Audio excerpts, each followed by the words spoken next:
You ever sit in a room full of people you've known your whole life and still feel like you don't belong there? That was me one Thursday evening in the basement of Maple Grove Baptist Church. If you've never been in that basement, let me paint it for you. The floors are that pale linoleum that never quite looks clean, no matter how many times the janitor runs a mop over it.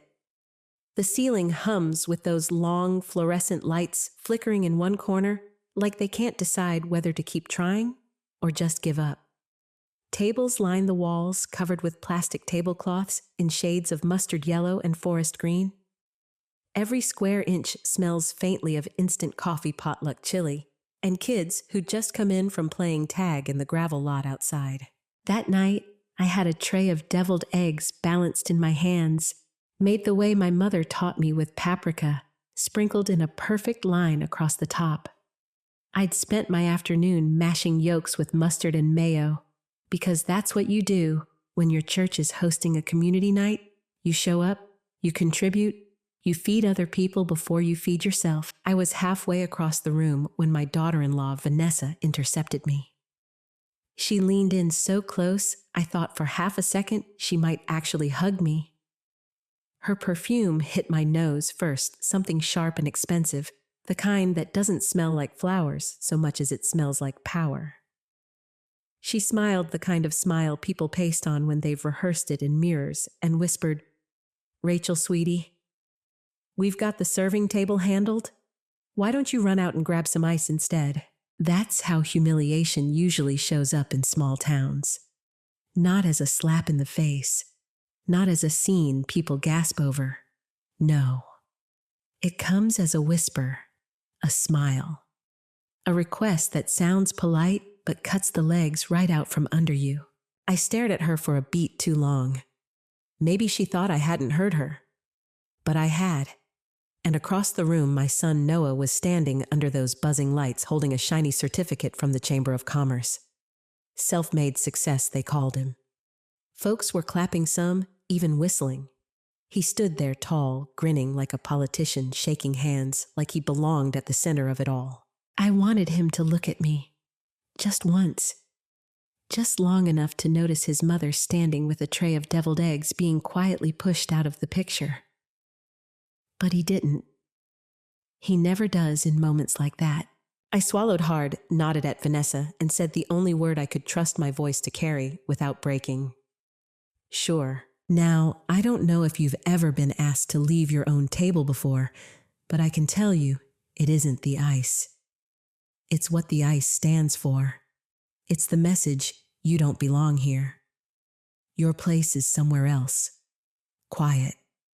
Out of sight. On my way out the church doors, I felt a hand brush mine. Miss Carol, our neighborhood's unofficial grandmother. Her nails were painted cherry red, chipped at the edges. She squeezed my hand and said almost like a prayer, "One day truth walks into the light, Rachel." Then she shuffled past me carrying a basket of cornbread. Out in the parking lot, my old Ford F-150 sat under the buzzing street lamp. That truck still smells like cedar shavings, and motor oil smells like my husband gone 6 years now. His jacket stays folded behind the seat. I slid into the cab, set the eggs gently on the passenger seat, and just sat there a moment, staring at my hands. They were shaking. That's the thing nobody tells you about humiliation. It doesn't always show up in your tears or your face. Sometimes it goes straight to your bones, makes your body feel like winter. I started the truck, but I didn't drive to the gas station. I drove home. Our hardware store sits right on Main Street, 3 doors down from Darla's Diner, 2 from the barber. The bell over our door makes this rusty rasp that locals secretly love. I pulled up out front, unlocked the door, and walked into the dark. I know that store like the back of my hand. I can find the hammers blindfolded the paintbrushes by memory. That store built my family. Or at least I thought it did. Behind the counter sits a battered brown ledger. I keep it tucked in the drawer where my husband once tallied sales with a stub of a pencil. I pulled it out and flipped it open. Page after page, line after line. Numbers, dates, signatures, all of it in my handwriting. It started the year Noah wanted to bootstrap his real estate company. He came to me with big eyes and a bigger dream. Said the bank just needed a small boost. $20,000 turned to $50,000, turned to another last bridge loan. Each one I wrote down. Not because I didn't trust my boy, but because I wanted a record. In case someone ever asked what I'd done for him. In case he ever forgot. I traced one line with my finger. Vanessa marketing emergency $700-800. I'd pulled that money out of my retirement fund. That emergency turned into a pair of shoes that cost more than a mortgage payment and a photo on Vanessa's Instagram of her sipping champagne in a downtown hotel. Don't get me wrong, Noah wasn't always like this.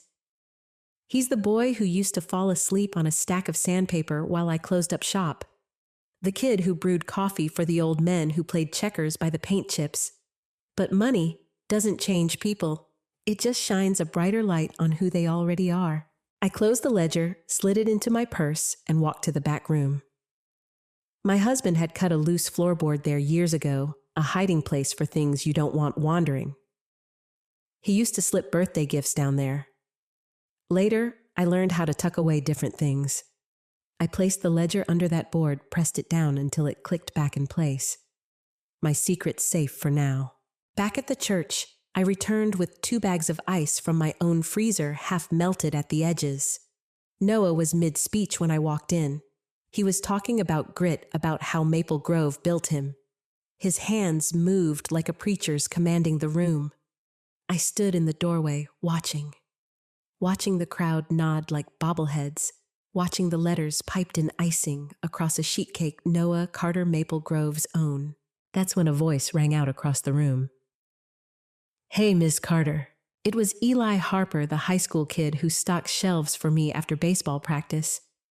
Freckle-faced shoulders still catching up with his arms. He was carrying a crate of soda. "You want me to bring in the ladders from the back like usual? That storm's rolling in. Don't want 'em to walk." The room went quiet for a beat. Vanessa blinked, confused. "Ladders? From where?" "From the store," Eli said, looking at her like she was the strange one. "Ms. Carter sets up the older folks every season, changes their porch lights so nobody falls. She does it for free." He turned, called toward the crowd. "Y'all know she does that every year, right?" Heads turned, a few murmurs, some nods. It wasn't loud, but it landed. Vanessa laughed that hollow laugh people use when they're caught off guard. She adjusted a centerpiece that didn't need adjusting. Noah cleared his throat, tried to keep talking about grit, but the applause had dulled. I carried my bags of ice to the kitchen, placed them on the counter, and sat at the far table by the bulletin board, the one plastered with flyers for grief group piano lessons, and a lost beagle named Duke. My phone buzzed in my pocket. A text from Noah Smile when they call us up Mom. "Looks better. No please. No thank you." Just a direction like I was part of the stage set. There was a time I would have done it. Smiled on cue played my role, pretended tolerance was love. But sitting there with the faint hum of lights above me and Eli's words still hanging in the air, something shifted. I thought of Miss Carroll's hand squeeze, of the ledger hidden under that floorboard, of my husband's old truck humming steady in the lot. And for the first time, I wondered if maybe truth really does walk into the light, one small step at a time. I didn't know then that a phone call was coming, one that would force me to choose a side mine or theirs. I didn't know what kind of woman I'd become when the choice landed in my lap. But I remember thinking, if truth does show up, I hope it wears good shoes, because it's going to have to walk a long way to reach me. Stick around, because this is just the beginning of how everything I thought I knew about family love and loyalty came crashing down. And do me a favor, drop a comment telling me where you're watching from. I want to see just how far a small-town story like mine can travel. You ever notice how silence has a weight to it? Not the peaceful kind, like sitting on a porch swing at dusk with the crickets chirping. I mean the heavy kind, the silence that builds up in a house when nobody asks how you're doing, When the phone only rings if someone needs something. When you start to wonder if you've become invisible. That's the silence I was living in after the church dinner. Outwardly, life went on the way it always had. I opened the hardware store at 7:30 every morning, flipped the sign, greeted the same regulars. Old Mr. Baines still came in for his screws and spent half an hour complaining about his knees. Teenagers still stopped by to buy duct tape for whatever mystery projects they dreamed up. To everyone else, I was just Rachel Carter, dependable, predictable, the widow who worked too hard. But inside, something was shifting. See, humiliation doesn't just sting and vanish. It lingers. It makes you start to notice things you used to ignore. Like the way Vanessa's Instagram glowed with photos of designer purses and rooftop dinners tagged with captions like earned, not given. Like the way Noah's speeches at chamber events made it sound like he'd built everything with his own 2 hands, while the ledger in my floorboard told a very different story. I kept quiet. Of course I did. That's what women like me are taught to do. Keep your head down. Don't rock the boat.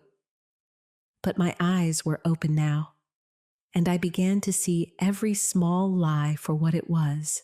The requests started piling up again right on schedule. One Monday morning, Noah strolled into the store like he owned the place. He didn't even look around, just headed straight to the counter where I was sorting receipts. He tapped the glass jar we keep for lollipops. Eli usually fills it for the kids, popped one in his mouth, and said, "Mom, I need a favor." That word favor. It used to soften me, used to make me feel like he still needed me. But now, it just sounded like a code word for money. He leaned against the counter, all confidence and cologne. "We've got a business expansion opportunity. Big. Could change everything. Just need a short-term loan. 25 grand. I'll pay you back in 3 months, promise." I wrote down every word in my ledger that night. Date amount excuse. But this time, I didn't open my checkbook. I told him I'd think about it. His smile faltered for half a second before he covered it. "Sure, Mom. Just don't take too long. Timing's everything." Timing. That's what he always said, as if his life was a race and I was supposed to keep fueling the engine. After he left, I sat in the quiet of the store and listened to the hum of the refrigerator that keeps the cold sodas. I thought about all the nights I'd cleaned offices at midnight, trying to make enough to cover his tuition. I thought about every meal I'd skipped so he could have what he wanted. And I realized I wasn't tired of helping. I was tired of being invisible. That ledger under the floorboard became my companion. Each night, I'd take it out, lay it open on the counter, and fill in the lines with meticulous care. Receipts taped inside. Notes scribbled in the margins. Evidence. Proof of what my sacrifices had cost me. Because deep down, I knew something was coming. It was Miss Carroll who gave me the push, without even meaning to. One afternoon, she stopped by the store for light bulbs. She leaned against the counter, her hands spotted with age, her eyes sharp as ever. She glanced at the ledger, sitting half hidden by my elbow. "You keeping track, Rachel?" she asked softly. I closed the book a little too fast. "Just balancing accounts." She tapped the counter with her knuckle. "Good. Write it all down. Someday you'll be glad you did." She didn't ask questions, didn't pry. But I could feel her words settle deep in my bones. The truth is, the silence in my life wasn't just about Noah and Vanessa ignoring me. It was about me ignoring myself, ignoring the fact that I'd turned into a ghost in my own story. And ghosts don't get remembered. One Saturday, I caught Vanessa in a lie. She came into the store all honey sweet, her hair perfect, nails done. She picked up a packet of screws like she had any idea what to do with them and said, "Rachel, dear, I know Noah mentioned the business loan. We'll make it up to you. We're just in a rough patch. Honestly, we've been eating at home to save money." That same night, I saw her post a photo from the Copper Lounge holding a martini glass that sparkled under the lights. Caption work, hard play harder. I printed the post, slid it into the ledger. Small victories, maybe, but each one made me stronger. I didn't confront them. Not yet. Instead, I started building a case, not for the bank, not for the town, but for myself. For the woman I was becoming. And still, there were moments that almost broke me. Like when Noah called one evening and started with "Love you, Mom." My heart squeezed until he followed it with, "By the way, can you co-sign a quick loan? Just temporary." Every "I love you" had a price tag. That's when I started testing him. I'd ask small questions. "What did you have for dinner last night? Or when was the last time you came by just to visit?" His answers were vague, rushed. He didn't notice the way my silence stretched longer each time. The breaking point hadn't come yet, but the cracks were spreading. One night, after closing the store, I drove out past the edge of town, past the soybean fields where the air smells like earth and freedom. I parked by the old railroad tracks, opened the ledger on my lap, and stared at the pages. My headlights made the ink glow faint blue. I realized I wasn't just keeping records. I was writing a testimony, not for anyone else to believe me, but so I could no longer lie to myself. That was the night I promised myself something. Quietly, out loud, sitting in that truck with the stars sharp above me. No more invisible, no more free passes. If they want to see what I've really given, they're going to see it all. I didn't know yet that the hospital would force my hand, that a nurse's phone call would strip every illusion away. But I knew deep in my chest the silence was cracking. And when it broke, it would be loud enough to shake Maple Grove itself. Because here's the thing about keeping ledgers. They don't just balance numbers. They balance truths. And mine was almost ready to speak. Stick around, because this story is only just tightening its grip. And if you've ever been treated like you're invisible, you'll want to hear what happens when the quiet one in the room finally clears her throat. There's a particular kind of sound a body makes when it gives out. It's not loud, not dramatic. It's just final. For me, it happened on a Tuesday morning halfway through stacking boxes of paint thinner in aisle 3. The air smelled sharp chemical, the kind of smell that crawls down your throat if you breathe too deep. I remember thinking I should have asked Eli to carry the heavier boxes, but he had baseball practice and I didn't want him late. So I bent down, lifted one more, and suddenly the room tilted sideways like the floor had been yanked out from under me. I reached for the shelf, but my hand missed. The next thing I knew, I was on the cold linoleum staring up at the ceiling fan spinning above me, its blades blurry as if the whole world was trembling. My chest felt like a vice had clamped down on it. The last sound I heard before blacking out was the bell over the front door jangling and someone shouting my name. When I woke, the first thing I noticed was the smell. Hospitals have that smell sterile sharp, mixed with something faintly sweet like plastic gloves powdered with sugar. The lights were too bright, my throat dry as sand. A machine beeped steady beside me, its rhythm almost soothing. A nurse leaned over kind eyes framed by tired wrinkles. "Mrs. Carter, you're awake." I tried to speak, but all that came out was a dry croak. She shook her head gently. "Don't strain yourself. You had a cardiac episode. We nearly lost you twice." Those words hung in the air. Nearly lost you twice. I blinked, trying to make sense of it when she said the thing that cut me deeper than any diagnosis. "We need to call your emergency contact. That's your son, Noah, right?" I closed my eyes and nodded. Of course it was. Who else did I have? My husband was gone, my parents long buried. Noah was supposed to be my anchor. The boy I'd given everything for. The nurse left the room, and I lay there listening. The walls in that hospital were thin enough that I could hear her voice in the hall. "Mr. Carter, this is Nurse Jennings from St. Luke's Hospital. Your mother was admitted this morning." "Yes, sir. It's serious. She's stable now, but the doctors aren't sure she'll make it through the night." I waited for his voice. Waited to hear the rush of footsteps, the sound of a son dropping everything to come hold his mother's hand. But what came instead froze my blood. "Look, I'm busy. I've got dinner reservations at Kavanaugh's tonight. Do you know how impossible it is to get a table there? If she's going to die, she's going to die. Call me in the morning if she's still alive." The line clicked dead. The heart monitor next to me began beeping faster frantic, as if it could sense the way my chest had cracked in two. The nurse came back in face carefully composed in that professional way only medical staff can manage. "Mrs. Carter, your son said he's unable to come tonight. He asked us to call him in the morning with an update." I turned my face toward the wall. "I see," I whispered, but inside it was like glass shattering. Do you know what it feels like to realize in one single phone call that decades of sacrifice mean nothing?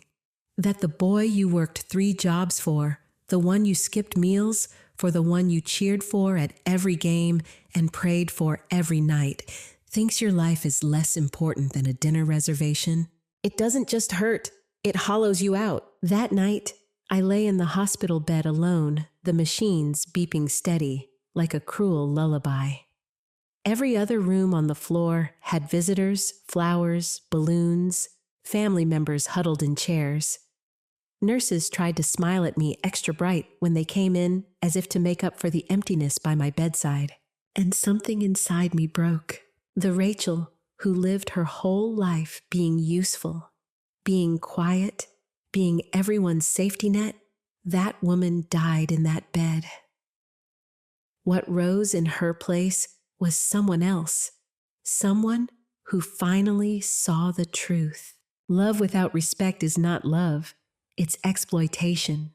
I stared at the ceiling tiles and made a decision. Not about my funeral like Noah probably expected. No, about something far more satisfying, his downfall. When morning came, the doctor told me I was lucky. Stress exhaustion, years of pushing my body too far, had caught up. But with medication and some changes, I had time left. Maybe 30 more years if I wanted them. 30 years. More than enough to write a different ending. I stayed in that hospital for 7 days. Not once did Noah visit. Not once. Not a flower. Not a call. Not even a half-hearted excuse.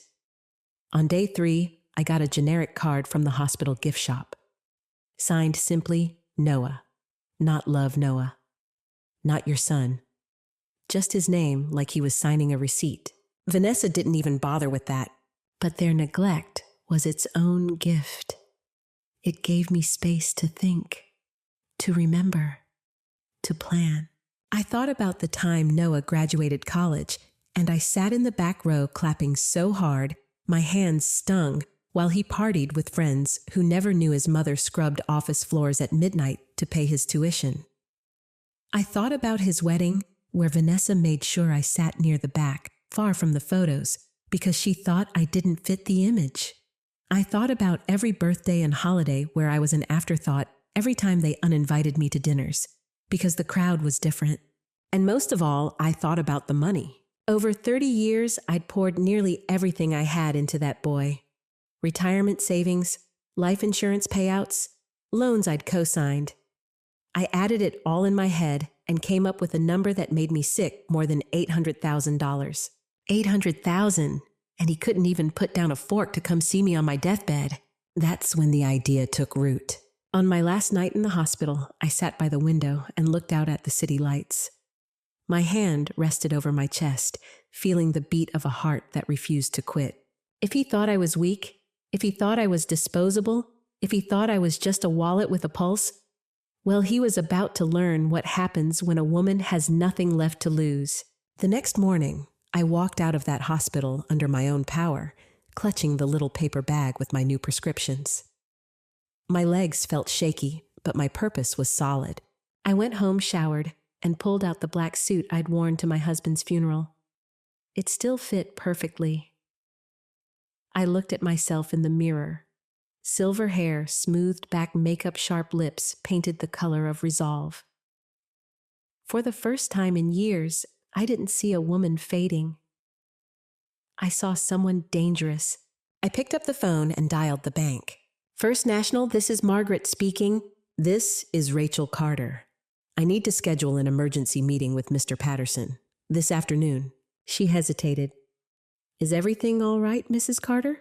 I smiled into the receiver. Everything is about to be. Because here's the truth, sometimes it takes nearly dying to finally wake up.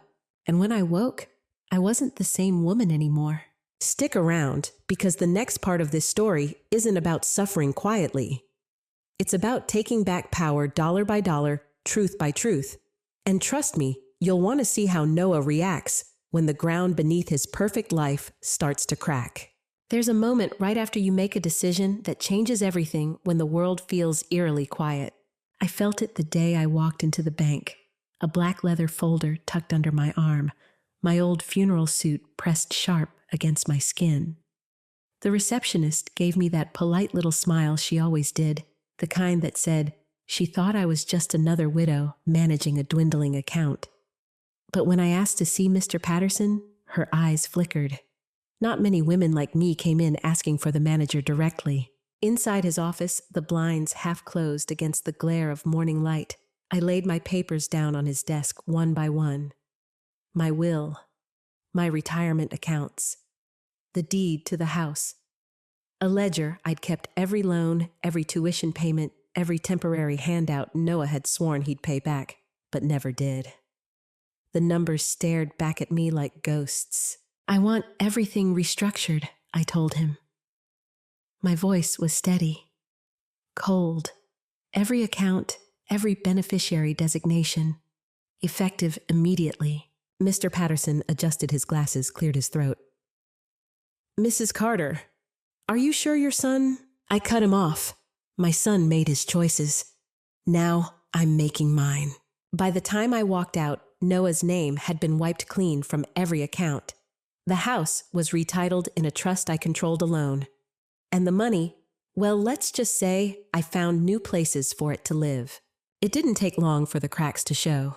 The first phone call came 2 weeks later. Mom Noah's voice sugar-slicked the way he spoke when he wanted something. I just tried to put the down payment on the lake house, you know, the one Vanessa's been eyeing, and the transfer didn't go through. Did you change something? I sipped my tea, slowly letting the silence stretch. Yes, I did. Pause.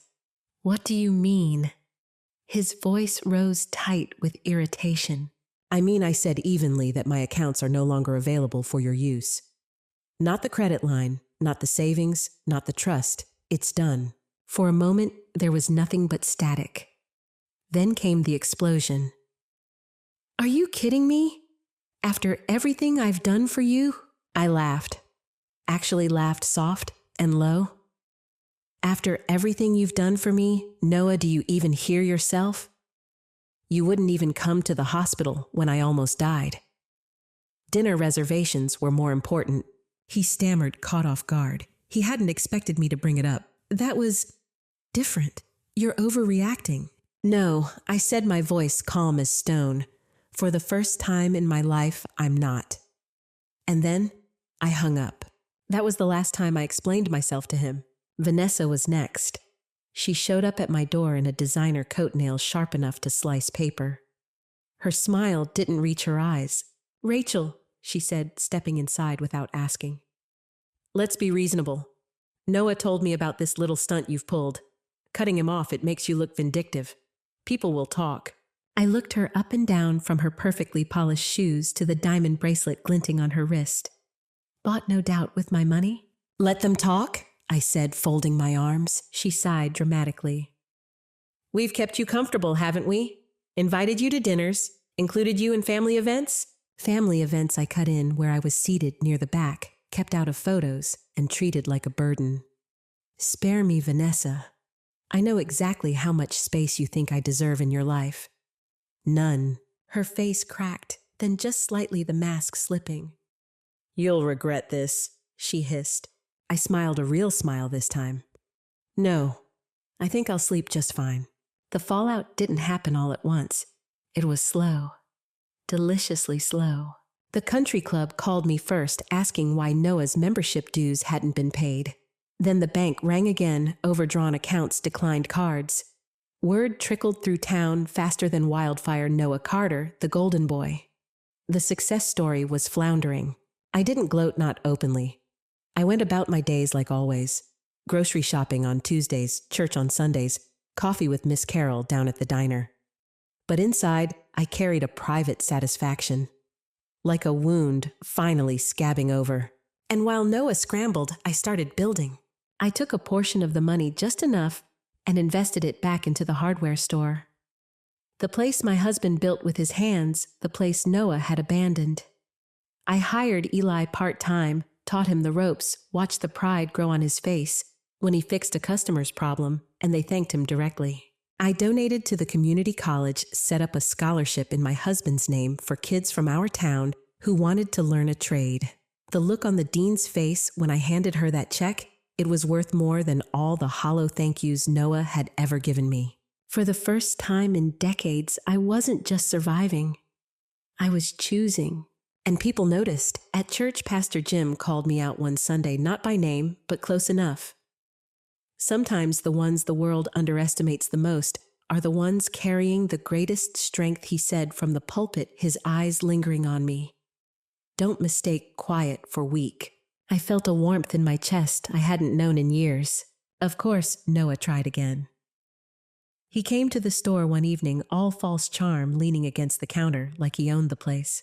Mom, come on. You can't just cut me out like this. I've got responsibilities, Vanessa's lifestyle, the mortgage, appearances to keep up.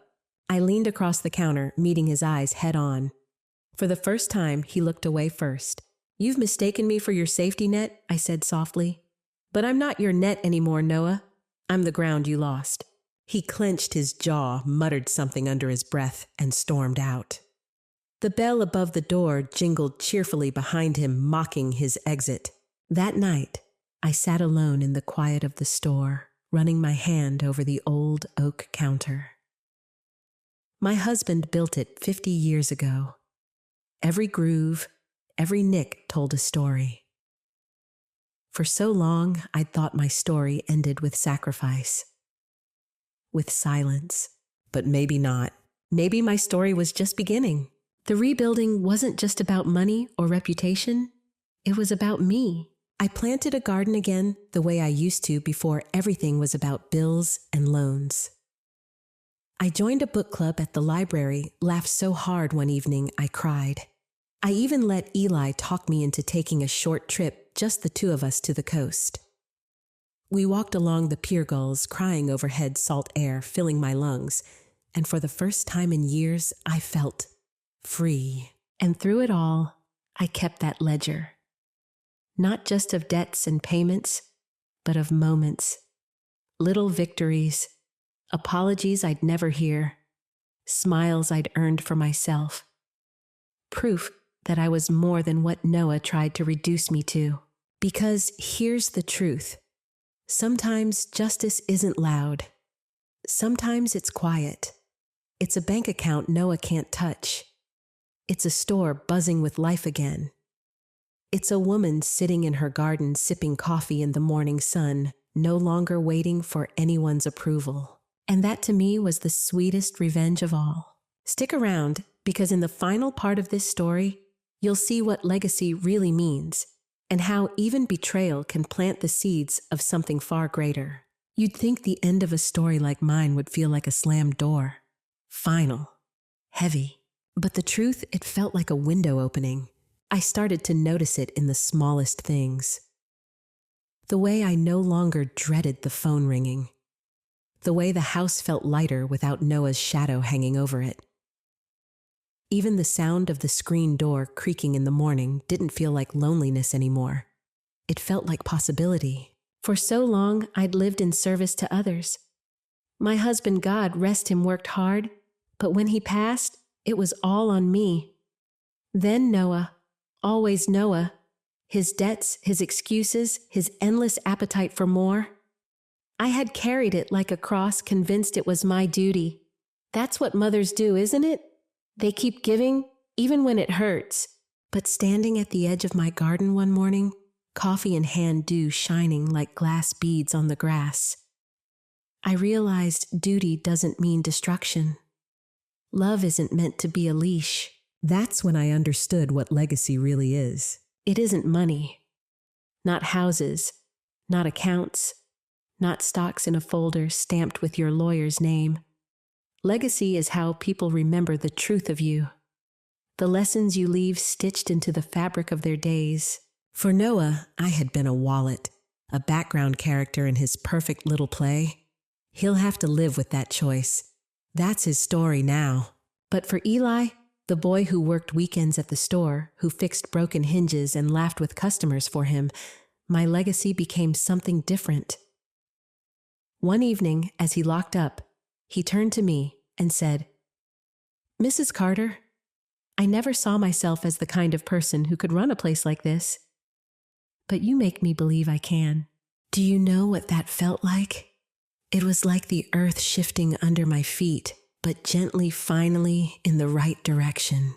And the scholarship I started those kids who applied, some of them from families who'd never dared to dream of college before they wrote me letters, handwritten in shaky penmanship. Thank you for believing in someone like me. I cried over every single one. That's legacy. As for Noah, the town is small. People talk. It didn't take long for the shine to wear off. Vanessa stopped showing up at church after the whispers grew too loud. Someone told me she pawned that diamond bracelet last month. Noah still drives that shiny car, but it's dented now, payments behind. Pride keeps him from admitting the truth, but everyone knows. Sometimes I see him in town. Our eyes meet just for a second. There's something there, anger, shame, maybe regret. But I don't flinch. I don't look away. Because he doesn't hold power over me anymore. He can glare, he can stew, but my life is no longer chained to his. And that more than any confrontation is my victory. The lesson, it's simple, but it took me 65 years to learn. Silence has weight. You can let it crush you, or you can let it sharpen you. For years, I let mine crush me. I kept quiet when Noah mocked me. I swallowed the insults, the exclusions, the humiliations. I told myself I was keeping the peace. But peace built on silence isn't peace. It's a prison. The moment I spoke, not in shouts, not in scenes, but in action, everything shifted. I didn't need to scream. I just needed to stop giving. And when I did, the truth spoke louder than I ever could. One afternoon, Miss Carol and I sat on her porch rocking in creaky chairs, watching kids ride bikes down the street. She reached over, patted my hand, and said, "Rachel, you seem lighter these days. Like you set something heavy down." She was right, I had. I'd set down guilt, obligation, fear of what people would say if I finally chose myself. And once it was gone, I realized just how much of my life I'd missed while carrying it. Do I wish things had been different? That Noah had chosen love over greed, respect over vanity? Of course. What mother wouldn't? But wishing doesn't rewrite truth. And the truth is, I can still leave behind something better, even if it skips a generation. I think often about something my husband used to say. He'd come home from the store, hands rough shirt stained with sawdust, and he'd look at me with that tired grin. "Rachel," he'd say, "we can't choose everything that happens, but we can choose how much of it we let stick to us." It took me years, but I finally understand Noah's betrayal. It doesn't stick to me anymore. It sticks to him. I scrubbed it off when I changed those accounts, when I hung up that phone, when I chose to plant tomatoes instead of waiting by the window for a son who'd never come. And the legacy I carry forward now, it's one of strength, of quiet justice, of finally seeing myself not as a background character, but as the author of my own last chapter. If you've made it this far with me, maybe you see yourself in pieces of this story. Maybe you've been underestimated. Maybe someone you love made you feel small, like your only worth was in what you could give them. If that's true, hear me. You are not their net. You are not their leash. You are not their silence. You are more. And when you finally claim that truth, the world shifts. Not loud, not dramatic, but steady. Like a door you thought was locked finally swinging open. That's the lesson I'm leaving behind. Not just for Eli or the kids at the college, but for anyone who hears this and thinks, that's me. Because maybe it is. And maybe it's time for you to write your own ending too. I'll leave you with this. The sweetest revenge isn't destruction, it's freedom. And that's what I found. Stick around, I'd love to hear your thoughts. Drop a comment, tell me if this story touched you or where you're listening from. Because if there's one thing I've learned, it's that stories like these carry farther than the lies ever could.